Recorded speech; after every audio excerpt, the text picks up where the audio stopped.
la détention, l'emprisonnement d'Ihsan el-Qadi à cause de ses documents, de ses recommandations, de ses mentions, est la preuve que le GAFI sert des intérêts belliqueux. Il sert des intérêts de conflits armés malgré toutes les bonnes intentions. Suis-je dur dans mes mots? Probablement. Suis-je honnête dans mes mots? Certainement. Suis-je prêt à discuter avec vous et à accepter? Oui, j'accepte toutes les négociations.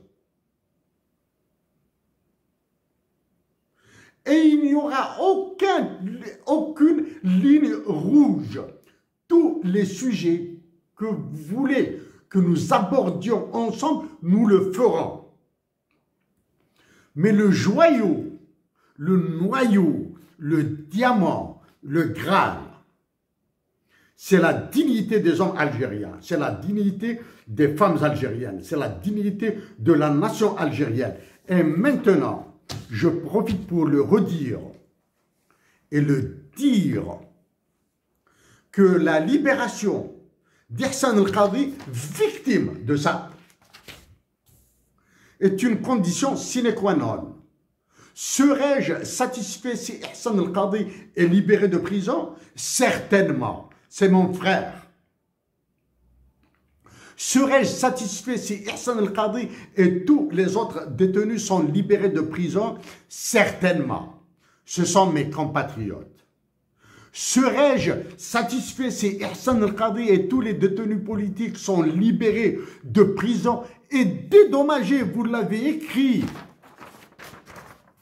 dédommagés financièrement pour leur privation de liberté? Certainement.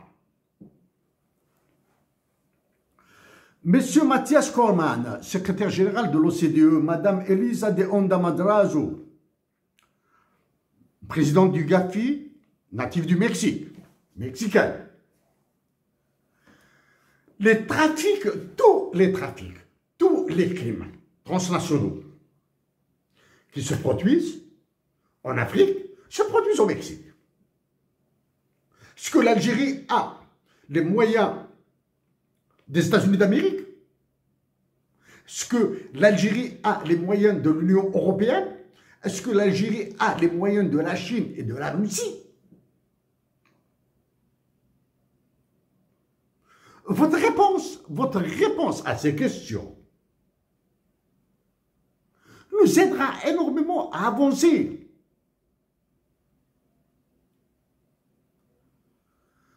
Donc, pour conclure,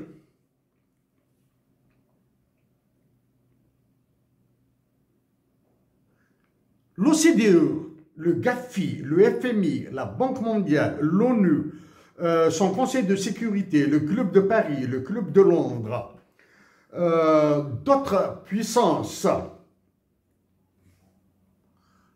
informelles, très connues mais informelles, doivent reposer d'abord à la dignité des nations, à la dignité des peuples.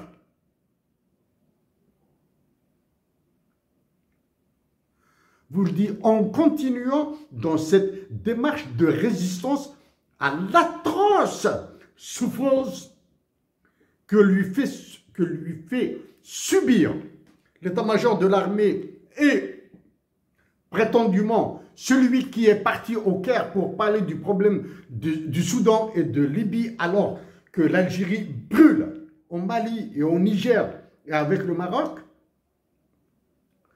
serait peut-être une sage voie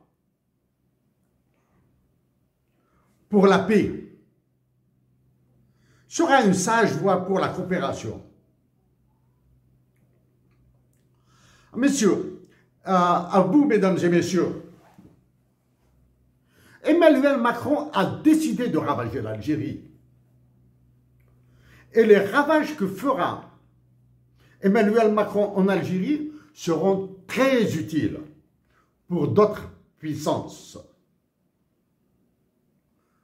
Quant à moi, sans puissance, sans pouvoir, j'ai une force, celle de défendre, du moins, de donner ma voix à mes compatriotes d'Algérie, comme Hassan El-Qadri et tous les autres.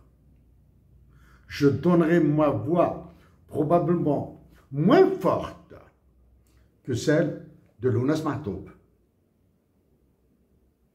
Ma voix sera encore moins forte, encore beaucoup moins forte que celle de Hussein Ahmed et tous les révolutionnaires algériens, du non gradé jusqu'au plus célèbre, sera beaucoup moins forte.